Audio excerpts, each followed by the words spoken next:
Then I got to fucking step on his ass, bro. Fuck Chucky. Fuck the demon that's in him. We fuck up demons around here, man. We fuck up demons. Hallelujah. These two. You really can't do that to that white dog. Fuck that, nigga. And realistic, bro. If you just see a moving dog, bro, you shitting yourself. If I see a moving dog, you're shitting yourself. I'm gonna be like, what the fuck, and then I'm gonna go up to it and punt it. No, you're not. You won't. You only 140 pounds. They gonna punt you. How you doing, my guy? How you doing, Xander? For the record, why don't you tell me who you are for my audience? My name is Geovanni Robinson. Where are you originally from, bro? I'm from the sunny side of life, man. I'm from Nassau, Bahamas. Nice. Yeah. What's it like there? It's paradise. It's paradise sometimes. Real shit happens there as well. No one's perfect. We have our own, unique way of doing things. Our own sound, our own. That noise, the fidget spinner. What about it? Let me get it. No. We have our own sound. Shut up. That's why you built like a gasket. We have our own sound. We have our own look. We have our own way of doing things, man. We are a nation. We are an independent nation. We are not American. No, we're our own thing. Yeah. So what brought you here to Florida? I'm an American citizen. So, I was actually born in Miami-Dade, so I've been here before. But to answer your question, I came here to further my education in music. I come from a musical family. I decided I want to do music when I was like 16, 17. And yeah, I went to Full Sail University in Orlando, Florida. So you've been living in Florida for a good minute, right? Mm-hmm. Gone on. It's been 4 years. Okay. Yeah. How has your music ever changed, or your point of view from the Bahamas to Florida? Absolutely. I mean, starting out, I didn't know how to officially create music. I just know I wanted to do it. So I was influenced by Bahamian music, Rake Scrape, Junkanoo, forms of Caribbean music. Nice. Very explicit, very somewhat exclusive to the Bahamas. And, America's right there, so I was influenced by hip hop, R&B, all this stuff on the radio, Motown CDs from my mom and stuff. So I was just doing anything and everything. When it comes to over here, it was just that, but more youthful, I'd say. It was more than just art. It was like, okay, this is business. This is something you could do for the rest of your life. So how did you get into the idea of doing music? I think it was. Actually, no. I know it was. It was listening to Michael Jackson and Prince. He's the GOAT. Yeah, they're both amazing. But yeah, so growing up, I was in a lot of choirs. Growing up, I was in church. I was doing extracurricular choirs. I played a couple of instruments: piano, sax, trumpet, and I don't know. I just felt like a really creative kid. And I loved how music made me feel. So I was like, I think I got something here. Let me just hone it in. To much of the dismay of my peoples, they was like, yeah, you got to do something else. And so to appease that side of me, I did. I studied architecture in the beginning. I always used to, more so other than the music, I was also like I was a sketch artist, I was a drawer. I like, reading, writing, all of that. And yeah, what really got me into making music was seeing how Prince did it. Prince, he had such a punk way of creating music. He'd do it all himself. He'd perform the instruments himself. He'd sing live. And, growing up, I was always into the arts like that. So I was like, damn, I could be like that.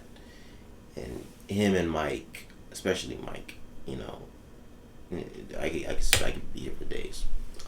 I'll just say, when I was growing up, I was dancing singing like Michael Jackson. I was just a kid that liked Michael Jackson. That's how I was known. But looking at the greats just inspired me to be like, yeah, I want to be like that. Speaking of school, how has your life been since graduating college? Since graduating college, we got to start with college for that. I feel like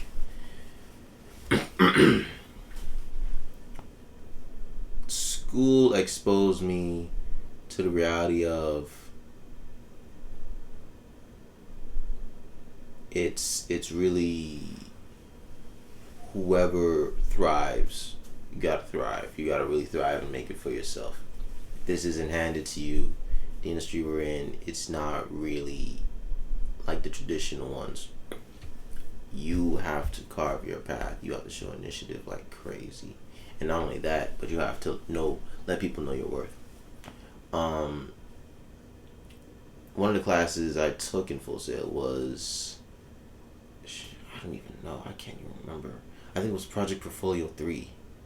In Project Portfolio 3, they were talking about the different careers within the entertainment industry. It's more than just artists. It was, producers, engineers. Cool. It's ARs, broadcasting, so on and so forth. AV caught my attention because I felt that it looked sustainable and it looked like it was a great medium to just be in, to get me from school to where I wanted to be, which was be an entertainer like that.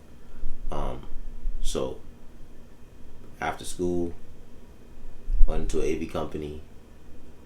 I liked it. It was okay. How was that experience? Dealing with clients, it's more so, okay, so the AV side I did was more so dealing with people and businesses in a hotel setting. These clients would come to hotels, they'd have meetings, they'd have conferences, they'd have little get-togethers, conferences, and I guess little, whatever they have. Whatever they do, whatever they want, they need equipment. They need mics, they need speakers, they need, projectors. That's where we come in. We supply it for them for a fee.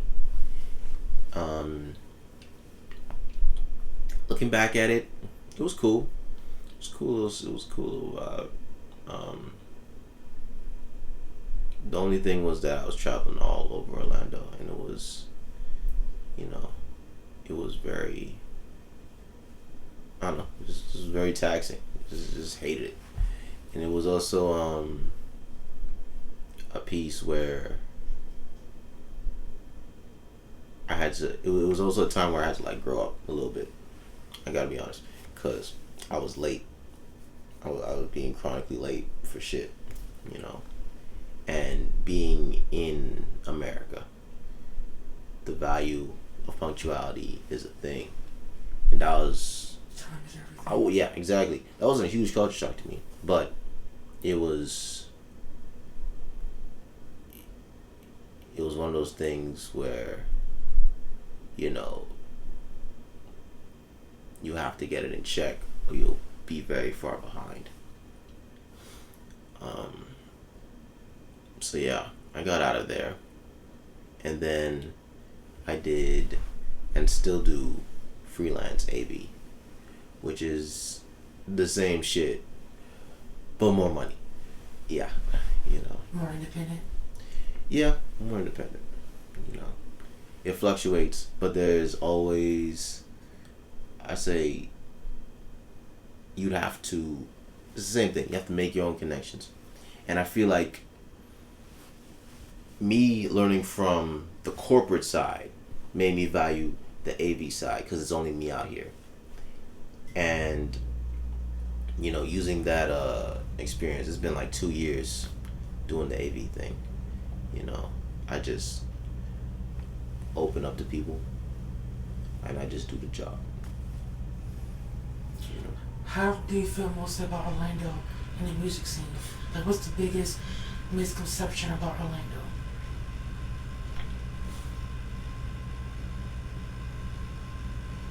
Shit. I mean, for me, it's more so, it's just a city like everywhere else. It has, the same people who aspire to do this thing. I mean, there's talent here. I feel like, as with the entire industry, something really has to shake. There has to be a breath of fresh air. I feel like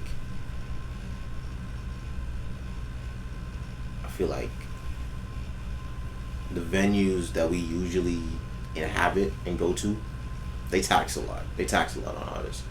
They trying to pay that shit back. To me, that's cool, but it's like, be a little bit affordable. The underground music scene, even with radio, like getting on the radio stations, I didn't know it was like such a monopoly here. But I would say everything's about the money. Get your money intact before you could do anything, or put your time to good use. I feel if you wanna just overcome the capitalism of it. Other than that, for the most part, I've met good people. I've met great people. That inspire me to do better. But for most of the time, it's just okay. You just like doing this, okay? But I'm trying to shake shit up. Yeah, speaking of that, I met you through like performances. What's it like? How's your perspective and journey when it comes to you performing? Perform my own. Like, how's your performances been? Like, how's your experience been performing in Orlando?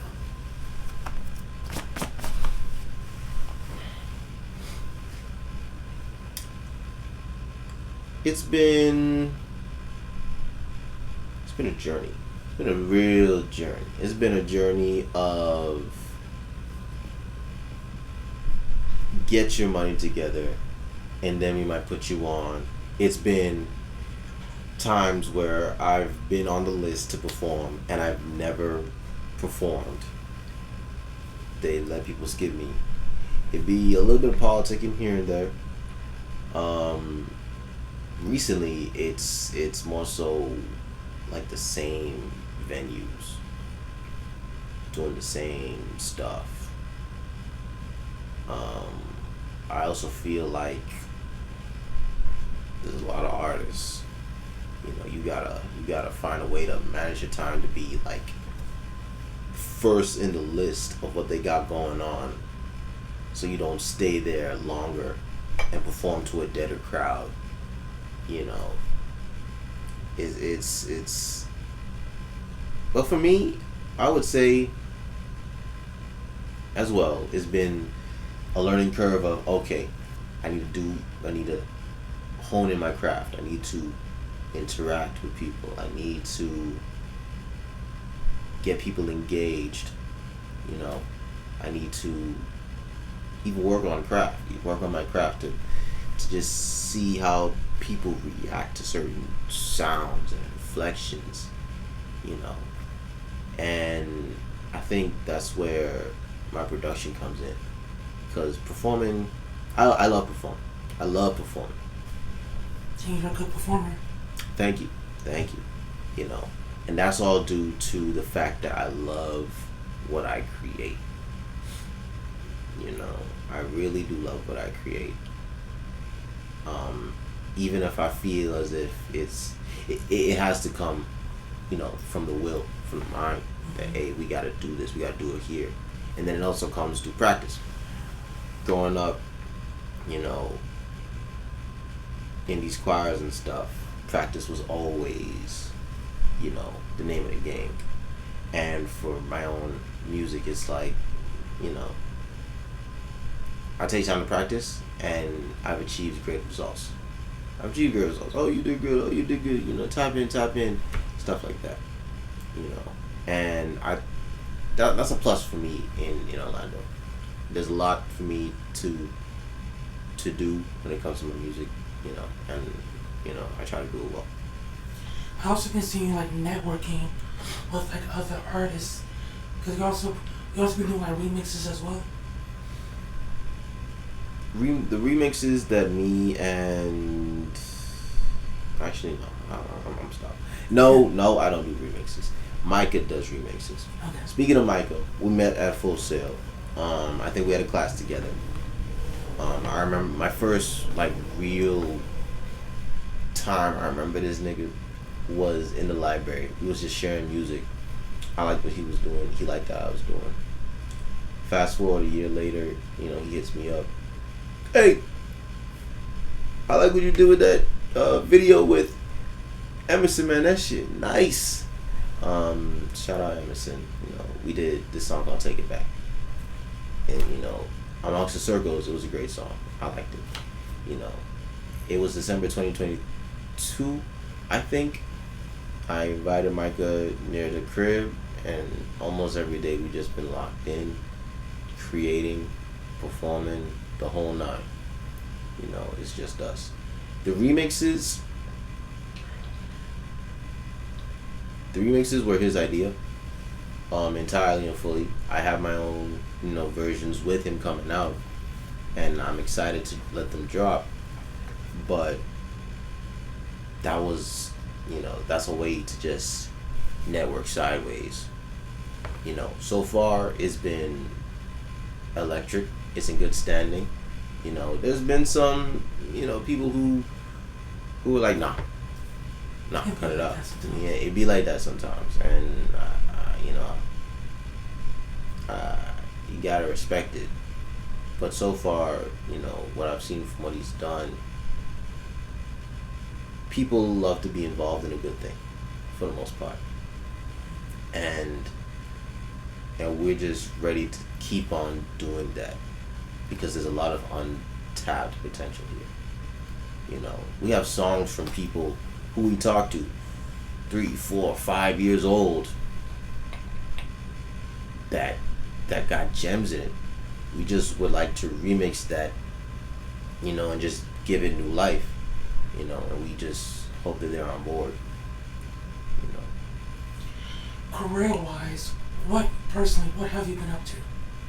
Career-wise, it's been more so. I'm a producer. I'm an artist. I sing, engineer. I do the whole nine. Career-wise, I'm doing AV. Career-wise, I've just been spending days in the studio just creating an arsenal of music for me, Micah, and more of our friends, so we could get things rolling. About a year ago, I released the EP called Too Many Nights. It's been having critical acclaim. I'm still pushing that out. I just dropped a visual to one of them, and I'm expecting some more coming to fruition. And I haven't even started on performances we did like the past couple months. There was one time, me, Micah, a couple other guys, I think you were included, we did like 3 shows in a night. Yeah, that was a good time. 3 shows in a night, man, and no one's working like us. No one wants it as hard as us. Not to my knowledge, but at the same time, we don't. I'm not trying to look at nobody else except for inspiration. we just try to get out there and just do what we gotta do and then move. So that's been the move. Because I know you've been doing your music you've been grinding when it comes to your music, and it's really dope. So what is your main goal or purpose for doing this music? Are you trying to get signed or be more independent?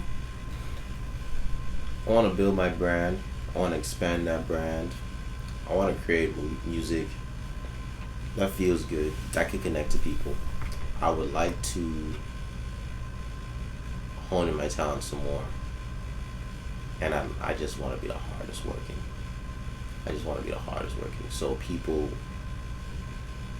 will know, like, hey, he does that. He make beats, he sings, we should bring him on. He's from there, he got a certain sound, he got a unique style. I just want to take my talents and just put them out there, because I know it's going to come back to me tenfold if I put in that pressure, if I put in that passion, if I put in that love that I know I have for it. What is the thing that you want the world to know about you? Like, what are you saying you want people to know about you? Release your music. You release your art. Now this ain't no ordinary stuff. You don't come in here expecting the same old from anybody. You're gonna come here and you're gonna expect something futuristic. You're gonna expect something different. You might like it or you might not. I'm an acquired taste. But at the end of the day, you're gonna be like, hey, he doing his thing. He doing his thing and he doing it well.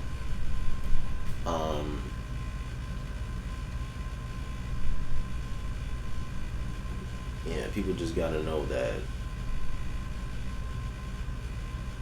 I do this for the love of it. What advice would you, because I know you're still working, you're still like new to it, but what advice would you give to upcoming artists? For upcoming artists, man, you have to really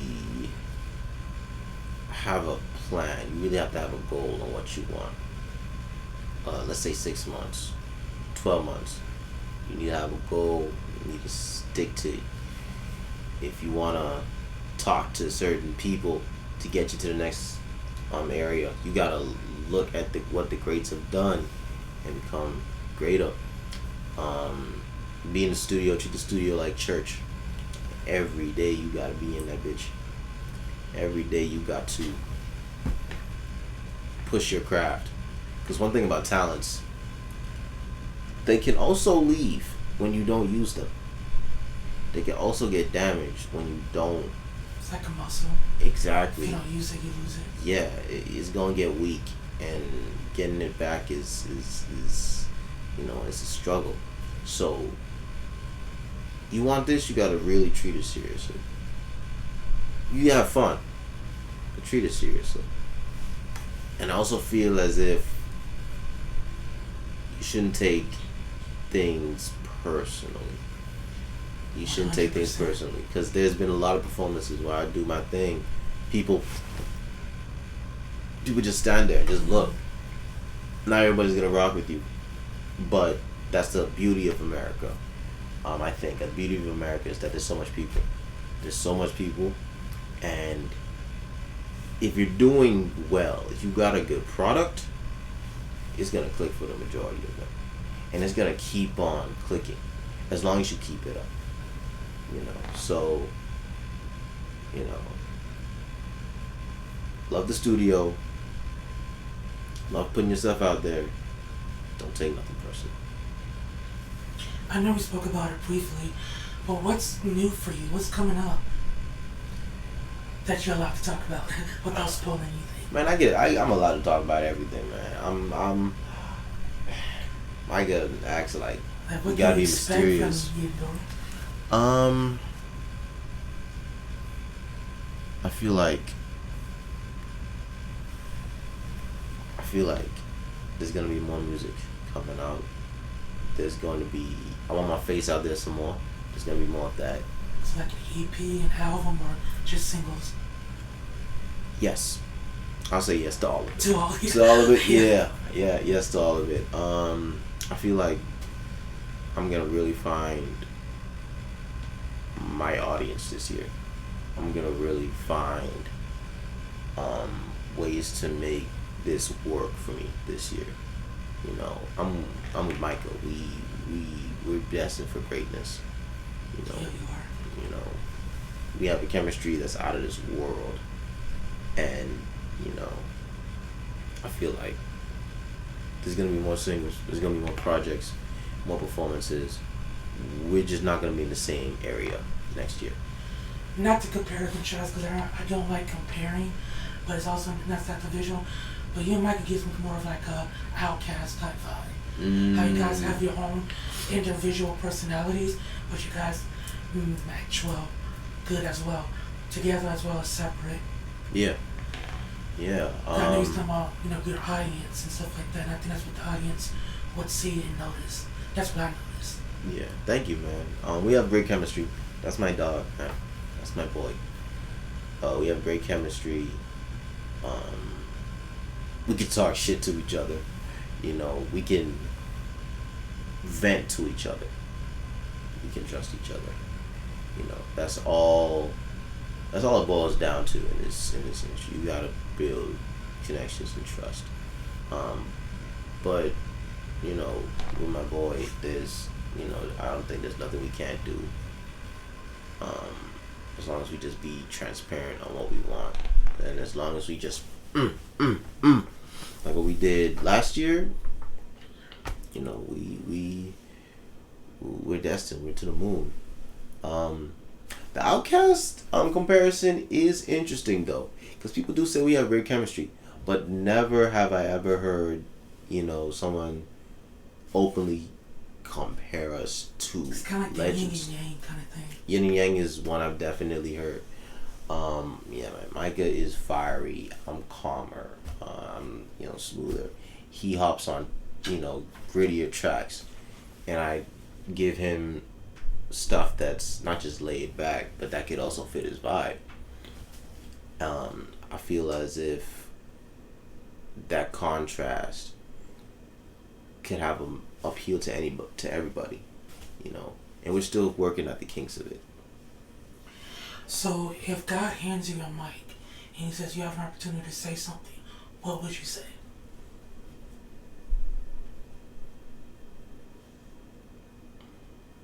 I know it's a deep question. It's such a deep question. That's such a deep question because there was a lot I'd have to say. Am I saying this to God or am I saying this To the world. To the world. Man. If you have an opportunity to say something to the world, what would it be? To whoever's watching this video. That depends on if the world cares. If they're watching it, they care. If they care in a negative or positive way. I feel as if I gotta say something. I feel as if I gotta say something to the mirror, to be honest. And that is I gotta be honest with myself, be honest with what I want, and I'm gonna get what I want. And the only one stopping us, the only one stopping me is me. You know what I mean? That's all I can really say. I have a lot more to say, but That's my next question, though. It's so complicated. It's so complicated. So as a closing, I would want to say thank you so much for your time and your efforts. 'Cause I've been chilling with you. I mean, I've known you since last year, but really getting to know you has been like a really positive journey. Thank you. And so whatever you're doing, just keep doing it, bro. Thank you, man. And I'm super honored to be part of you personally, your journey. Thank you. But anything before we close out, is there anything that you want to say? I do want to say, one thing that makes me and us stand out is that we do vibier tracks. We are just not trap. We love trap. we enjoy trap, but me and Micah, we want to encompass it all because we love encompassing it all. We do Afrobeats, we do R&B, we do what else? We do EDM, we do pop, we do funk, we do soul, and we just want to. We have a great quality of outputs, and we just want to keep that up. So I'm saying that, yeah, next year and forever, we're just gonna put on for our state. We're gonna put on for our families. We're going to feed them, and we're gonna look back at this and we're gonna be like, damn, you know. And it's all just sticking to our guts and just being us. I like that. And once again, thank you so much for your time. I'm super excited for what you personally have in the future. Thank you. And tell the audience, where can we find you and your music and stuff? My YouTube is Geovanni, Geovanni. Instagram, the artist Geovanni on all streaming platforms. And shout out that boy Micah. Shout out Xander. Shout out my people back home. I put on not for Florida, but I put on for the Bahamas, and I'm telling you, man, we are coming. All right, man, and that's a wrap. I really appreciate you. Yes, sir.